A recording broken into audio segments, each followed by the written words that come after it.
Assalamu alaikum wa rahmatullahi ta'ala wa barakatuhu.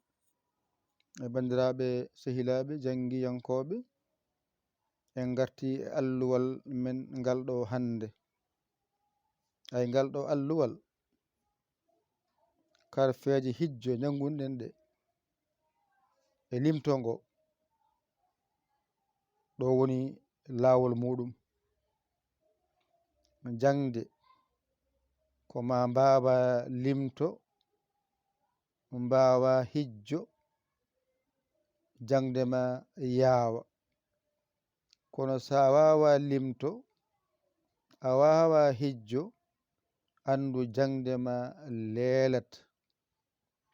An jiɗɗo non wawde jangde, himmir wawde alkule ɗe e wawde masɗe ɗe, heddo rindinde nde.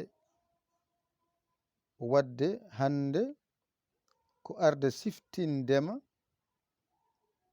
ko jangunoɗa ha ganda a jangi ko heewi, ko ganduɗa dendagal jangunoɓe ɗo ndewi, dendagal windoɓe ko ɗo ndewi.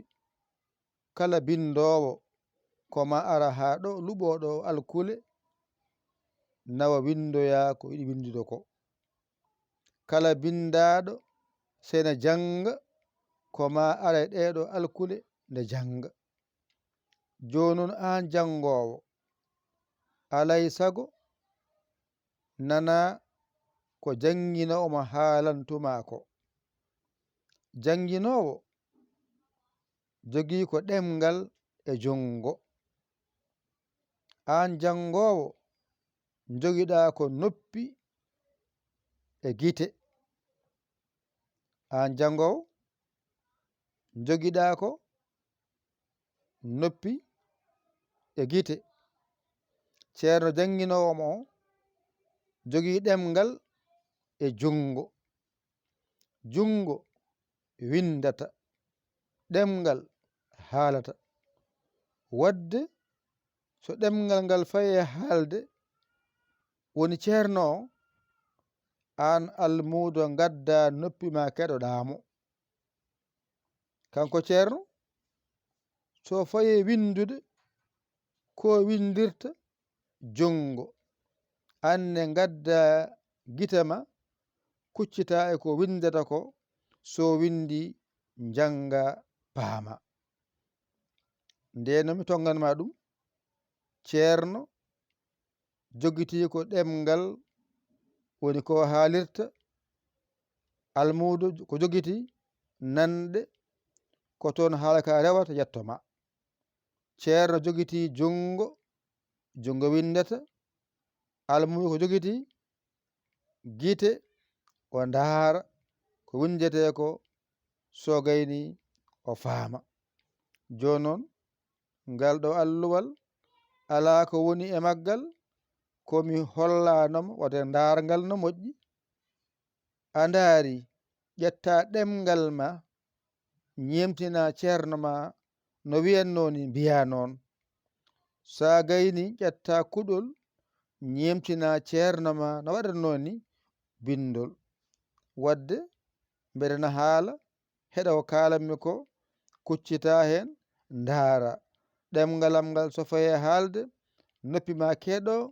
Soɓe gayni haade ɓe deƴƴi, ƴetta gite ma pawa e dow alluwal he, ngara ƴetta bindol ngol, aɗa wanjito ngol e karnema, jangoya mbawoya gonta gando nanda e anduɓe. Bisimillah, naatanen golle. Ko woni dow ko mi wiɗon qur'ana arab ummorto ko bange men ñaamo faye bange men nano. Dow nanton 5 adi ko baajorɗo, rewi hen sinara. Ayɗo baajorɗo ɗo, jubur baajorɗo ko ɗon woni. Ay sinara ɗon sinara woni. Ay mimarak ɗon mim woni, mimarak. Ɗo allif ɗo, ɗon allif woni, allif jowiɗo, alif taƴƴo tigiti ɗon woni ɗo lamara ɗo ɗon laamu woni lamara laam colal en laam allif en ɗon saawi jippoles he mawɗo e he saqiiɗo ɗon mofti ara ko ɗon woni ay ha tongu ha cawɗo ɗon mofti nunarak e juburna ɗon woni yanara juburiya ɗon mofti jippoles del ayna baaliɗo e ayna dariɗo ɗon mofti keef jokku yaha wow taƴƴo e wow nandi ko jahata juburta e ta jorɗo nandi ko jahata jippoles saridu saridu piccuɗo ndendi yaadu ɗa koyngal gaaf toɓɓuɗo e qaafara nandi ko jahata zadel gayna baaliɗo gayna dariɗo nandi ko jahata jippoles daareedu piccuɗo e daareedu nandi ko jahata hankkadi noon en paami janggen dow nan toon joyi baajorɗo sinara mimarak allif lamara jippoles he mawɗo ara ha tongu piccuɗo nunarak yanara jippoles del ayna baali piccuɗo keef wow tajorɗo jippoles soirede piccuɗo ɗa koyngal gafara zadel gayna baali piccuɗo jippoles darede piccuɗo ɗo ko karfeje nogas e goo moftiɗe e nder fatiha gonɗo ɗono holno fatiha jangirte mbiyata ko bismillahi rrahmani rrahim alhamdulillahi rabbil alamin arrahmani rrahim maliki yawmiddin iyyaka na'budu wa iyyaka nasta'in اهدنا الصراط المستقيم صراط الذين أنعمت عليهم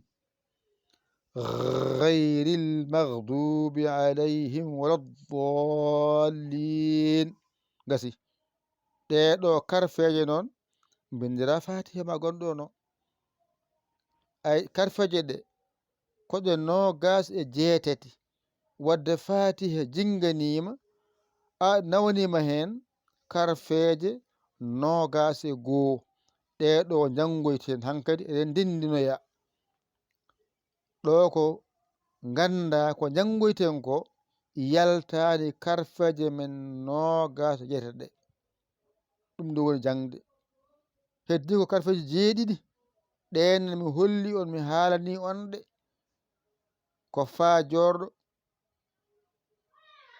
jatungu piccuɗo cintoyde piccuɗo e hun endu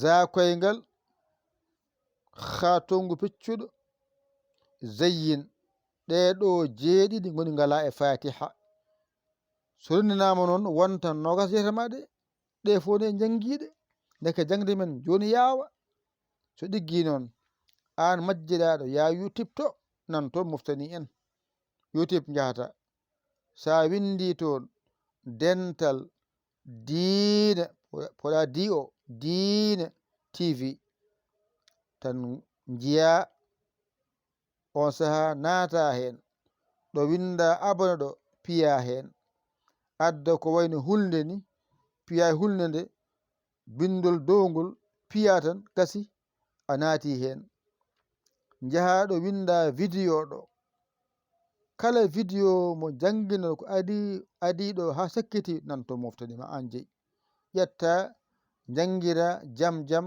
ha jena mbawɗa hoto heño hoto heppu yaaru jam jam aɗa janga aɗa winda aɗa janga aɗa winda so ɓoyi tan gonta bindowo jangowo yo Allah wallu yo Allah newnu o ko musidɗo mon guiɗe mon almudo mon nder e boowal Yaya li kawla Sénégal alhamdulillahi rabbil alamina on jarama wassalam an noon donkuɗo dañ caggitowo noddu en 00 221 117 906 14 81 mbaɗa yaya mbaɗa li jiya WhatsApp o caggitoɗa a saggani ko ɗum jinmi. yo Allah wallu, yo Allah noon ko musidɗo mon guiɗo mon almudo mon nder e bowal Yaya li kola Sénégal. Alhamdulillahi rabbil alamina. On jarama, wa salam.